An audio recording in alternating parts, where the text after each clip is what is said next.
आजचा दिवस खास होता, कारण मायरा आज अजिबात रडली नव्हती. कारण तिला जायचं होतं आबांबरोबर झेंडावंदन करायला. तोपर्यंत आम्ही पण विचार केला की रिंग लाईट इन्स्टॉल करायची, कारण की ती नसतानाच हे काम होऊ शकते. आणि ती जशी गेली तशीच रिंग लाईट मग इन्स्टॉल करायला घेतली. कुठलीही नवीन वस्तू घरात आली की ती कधी उघडून बघतो आणि कधी नाही असं होतं. तुमच्यासोबत पण असं होतं का? मग रिंग लाईट इन्स्टॉल करायची होती म्हणून यांनाच करायला सांगितली. यांनी छान व्यवस्थितपणे इन्स्टॉल करून दिली.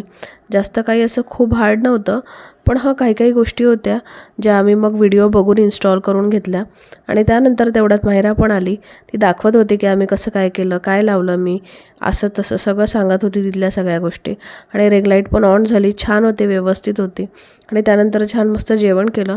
मग जायचं होतं एका ठिकाणी आम्हाला छोट्या बेबीला बघायला. त्याला बघितलं आणि तिकडून येताना एक पार्सल रिसीव्ह करायचं होतं, रिसीव्ह केलं. आणि छान मस्त असा हा छान बेत होता. आणि चला भेटूया आता पुढल्या व्हिडिओमध्ये. तोपर्यंत बाय.